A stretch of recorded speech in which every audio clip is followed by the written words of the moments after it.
Shalom adik-adik semuanya. Wah, seneng banget ya kita ketemu lagi di ibadah online kita hari ini. Dan pastinya Cici harap kalian semua dalam keadaan sehat, juga keluarganya adik-adik dalam keluarga sehat juga. Nah adik-adik, sebelum kita mulai ibadah kita hari ini, mari kita mau berdoa terlebih dahulu, biar kita minta sama Tuhan untuk memberikan kita hati yang terbuka untuk kita bisa diajar sama Tuhan. Oke, mari kita bersatu dalam doa. Terima kasih Bapa yang baik, kami sungguh bersyukur Tuhan, Kau Allah yang begitu baik kepada kami, Kau Allah yang senantiasa menyertai kami, Kau Allah yang senantiasa memberkati kami. Dan hari ini Bapa, kami mau kembali Tuhan mendengarkan firman daripada-Mu, kiranya Engkau Allah yang akan memberkati kami, Kau Allah yang akan mengajarkan kami Tuhan, sehingga kami bisa mengerti apa isi hati-Mu yang ingin Kau sampaikan kepada kami. Terima kasih, biarlah kami mau menyerahkan ibadah kami hari ini ke dalam tangan-Mu, hanya di dalam nama Tuhan Yesus kami telah berdoa. Haleluya, amin. Nah adik-adik, hari ini kita akan belajar tentang Israel. Nah, hari ini kita akan baca dari kitab 2 Tawarik 36 ayat 11 sampai 21. Cici ulang ya. Jadi adik-adik bisa sambil buka Alkitabnya di 2 Tawarik 36 ayat 11 sampai 21. Nah, adik-adik yang tadi Cici bilang, kita akan belajar tentang bangsa Israel. Ingat gak adik-adik, kalau adik-adik pernah dengar cerita kalau Israel itu waktu itu pernah dijajah oleh mana? Pernah dijajah oleh bangsa Mesir. Dan waktu itu dengan tuntunan Tuhan, bangsa Israel itu ditolong, dikeluarkan dari bangsa Mesir. Istilahnya itu ditolong sama Tuhan untuk keluar dari penjajahan bangsa Mesir. Dan waktu itu udah lama sekali. Nah sekarang udah di zaman yang sekarang ini, bangsa Israel itu ternyata turun naik. Harusnya kan mereka tuh selalu menyembah Tuhan, harusnya mereka tuh selalu bersyukur karena sebelumnya Allah telah menolong bangsa Israel. Tapi ternyata mereka tuh melakukan dosa, dia melakukan banyak kejahatan. Nah saat itu saking banyaknya orang-orang yang gak sama, maksudnya mereka tuh gak punya pemikiran yang sama tentang bagaimana mereka bersyukur kepada Tuhan atas pertolongan Tuhan saat itu, sehingga ada perpecahan yang terjadi. Nah, jadi Israel ini terbagi menjadi dua adik-adik di zaman yang ini. Nah, terbagi dari dua, jadi ada Israel Utara. Nah, Utara di mana adik-adik? Di atas. Nah, terus ada yang selatan itu di bawah. Nah, meskipun dia sama-sama bangsa Israel, tapi akhirnya terbagi menjadi dua, yaitu kalau yang utara itu Israel Utara, dan yang selatan itu adalah sebutannya adalah kerajaan Yehuda Selatan. Nah, tadi kan Cici udah sempat bilang kalau ternyata bangsa Israel tuh malah nggak taat, padahal Tuhan udah nolong mereka, ya kan? Jadi kayak Tuhan udah memberikan kebaikan, Tuhan udah menolong, ya kan? Tuhan udah menyertai, tapi kok masih pada badung gitu loh. Mereka malah ngapain coba? Mereka malah menyembah berhala, ya kan? Gereja aja itu dihancurkan. Nah, saat itu akhirnya si bangsa Israel yang bagian utara, yang bagian atas ini ya, ditaklukkan oleh Raja Asyur, bangsa Asyur. Nah, sehingga mereka, si Israel Utara ini sudah dijajah kembali. Nah, saat itu beberapa dari bangsa Israel Utara ini itu akhirnya kan kabur dong. Orang-orang yang gak sempat dijajah, jadi mereka sempat kabur. Mereka kabur ke bagian yang bawah nih, bagian selatan, yaitu Yehuda Selatan. Nah, saat itu ada seorang raja yang memimpin di Yehuda Selatan, yaitu Raja Zedekia. Nah, tadi kan kita tahu ya, yang bagian Israel Utara udah dijajah sama bangsa Asyur. Nah, sekarang Yehuda Selatan itu dipimpin oleh Raja Zedekia. Nah, saat itu mereka juga hampir dijajah oleh bangsa Babel. Nah, kalau adik-adik tahu nih, si Raja Zedekia ini Astaga, Raja Zedekia ini ya, ampunan. Dia itu bener-bener gak setia banget sama Tuhan. Dia itu merasa Tuhan tuh bukanlah apa-apa gitu. Jadi si Raja Zedekia itu malah menyembah berhala, ya kan. Raja Zedekia malah melakukan kejahatan. Terus yang lebih parahnya lagi, kan kita tahu ya, di gereja ada tempat kita beribadah kepada Tuhan. Nah, si Raja Zedekia malah menaruh Baal di dalam gereja. Wah, gila. Kita tahu ya, si Raja Zedekia kok buset dah, kok sangat tidak berkenan gitu. Tidak melakukan hal yang seharusnya dilakukan sebagai umat pilihan Allah gitu kan. Padahal Allah udah menolong bangsa Israel kan keluar dari penjajahan Mesir. Tapi ternyata yang dilakukan oleh Raja Zedekia apa? Dia malah menghujat Tuhan. Aduh, ampun deh ya sama si Raja Zedekia. Nah, Tuhan waktu itu sampai mengirimkan Nabi Yeremia saat itu untuk ngingetin si Raja Zedekia buat ayo lu harus bertobat kembali ke jalan Tuhan, ya kan. Tahu nggak, malahan ya si Raja Zedekia bukannya malah kembali ke jalan yang benar, dia malah ngehujat si Nabi Yeremia. Dia malah mengolok-ngolok Nabi Yeremia. Dia malah mempermalukan Nabi Yeremia. Astaga, adik-adik. Udah diingetin loh sama Tuhan, ya kan? Lewat Nabi Yeremia. Nabi Yeremia masih nggak mempan. Nah, saat itu kan si Yehuda bagian selatan itu lagi berhadapan dengan Raja Babel, yaitu Raja Nebukadnezar. Yang kita tahu Raja Nebukadnezar itu adalah raja yang takut akan Tuhan. Jadi dia adalah raja yang taat kepada Tuhan. Dan saat itu Raja Nebukadnezar itu tahu kalau Raja Zedekia ini adalah raja yang gak ada takut-takutnya sama Tuhan. Gak ada rasa bersyukurnya sama apa yang telah Tuhan lakukan untuk dia.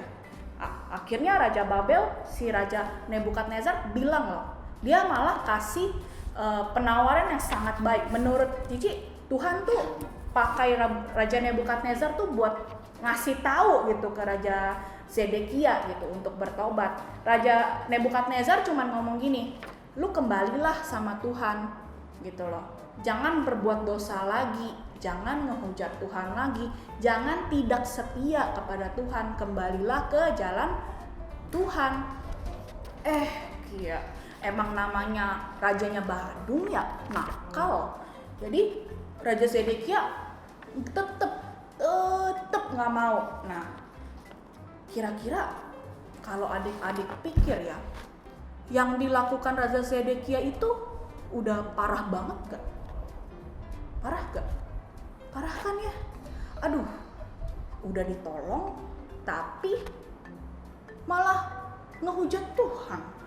Udah diingetin sama Nabi Yeremia tapi Nabi Yeremia malah dipermalukan. Jadi istilahnya dia punya satu kesalahan ya. Diingetin Tuhan, dia melakukan kesalahan lagi, ya kan? Diingetin lagi, dia malah melakukan kesalahan lagi. Jadi kesalahannya jadi banyak sekali adik-adik. Waduh, kalau udah kayak gitu, kira-kira Tuhan marah gak? Tuhan marah saat itu. Wah, Tuhan udah kasih beberapa kali kesempatan lah buat si Raja Zedekia. Lewat Nabi Yeremia, ya kan? Lewat Raja Babel, Raja Nebukadnezar. Udah lewat dua orang ini loh. Jadi si Raja Nebukadnezar tuh padahal udah baik hati, lu kembali sama Tuhan, jadi Babel tidak akan menjajah bangsa Yehuda yang selatan. Tapi karena si Raja Zedekia gak mau untuk sujud kepada Tuhan, untuk kembali ke jalannya Tuhan, akhirnya lewat Raja Nebukadnezar, Tuhan menghukum Raja Zedekia. Apa hukumannya? Jadi bangsa Yehuda itu dijajah oleh bangsa Babel.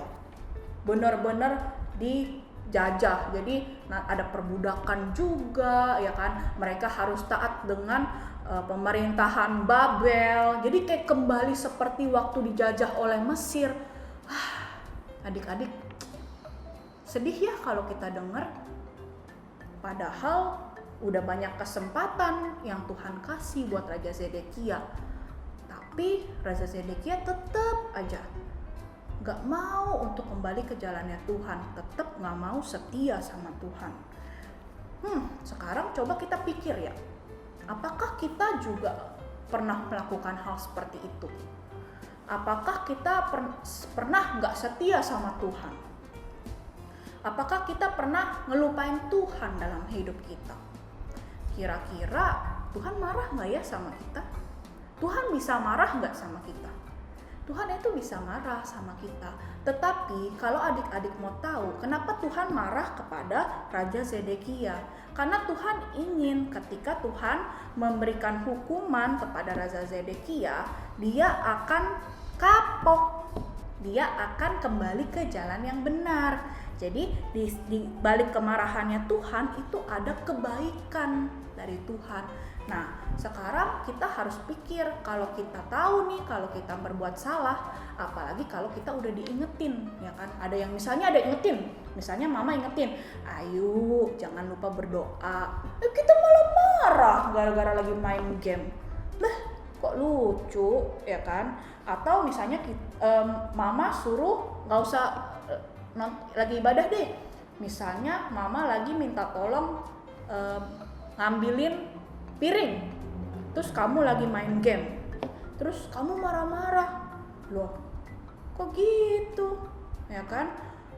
Kan kita nggak boleh seperti itu. Karena orang tua pun kita harus mendengarkan. Karena orang tua itu sudah dititipkan Tuhan ke dunia ini untuk memperingatkan kita, harus dikasihi. Nah, ketika kita tahu ya, marah, Tuhan marah nggak sama kita? Apakah Tuhan akan memberikan terbaik buat kita? Iya, Tuhan akan memberikan yang terbaik buat kita. Asal kita setia sama Tuhan, ya. Asal kita setia sama Tuhan. Kalau kita ngomong tentang setia, ya kan? Setia dan mendengarkan firman Tuhan, ya kan? Setia membaca Alkitab, setia mengikuti ibadah. Kira-kira Tuhan akan marah nggak? Tuhan nggak akan marah, ya kan? Jadi kita belajar untuk tetap setia. Dan satu lagi yang kita perlu pelajari, kita juga jangan suka jadi orang yang suka marah-marah. Kita kan tahu ya tadi, Tuhan marah karena Tuhan mau mendatangkan kebaikan buat Raja Zedekia, biar dia bertobat dan biar dia kembali ke jalan yang benar. Nah, kalau kita baru dikasih tahu dikit sama mama, kita pulang-pulang lempar sepatu, ya kan? Lempar tas, baju buka langsung ditaruh sembarangan, padahal udah ada tempatnya. Terus mama kita cuman kasih tahu, Dek, itu bajunya taruh di tempat cucian, sepatunya dirapihin. Kita malah marah-marah. Apaan sih, Ma? Aku kan udah capek nih sekolah. Aku kan capek nih. Lah, emang mama kamu melakukan kesalahan apa kamu marah-marah? Ya kan? Kan kita tahu marah itu untuk kebaikan seperti yang Tuhan lakukan. Gitu. Jadi hari ini kita belajar 2 poin, ya. Pertama, kita harus setia biar Tuhan tidak marah. Dan yang kedua, Tuhan itu bisa marah, tetapi apa yang dilakukan Tuhan itu untuk mendatangkan kebaikan. Jadi kalau kita marah-marah tapi tidak mendatangkan kebaikan, kita tidak boleh marah. Karena itu tidak boleh gitu. Jadi hari ini kita belajar tentang cerita bangsa Israel yang dipimpin oleh Raja Zedekia. Kita nggak mau seperti Raja Zedekia, oke? Kita mau jadi anaknya Tuhan yang tetap setia, ya kan? Tetap menjalankan hidup sesuai dengan rencana Tuhan, hidup takut akan Tuhan, hidup setia kepada Tuhan, maka Tuhan akan selalu menyertai hidup kita dan Tuhan tidak akan marah sama kita. Oke, adik-adik. Jadi Hari ini itu saja ceritanya. Semoga adik-adik bisa mengimplementasikan atau melakukan ini di dalam kehidupan adik-adik. Oke. Sebelumnya sebelum selesai ibadah hari ini, kita mau berdoa terlebih dahulu. Mari kita bersatu di dalam doa.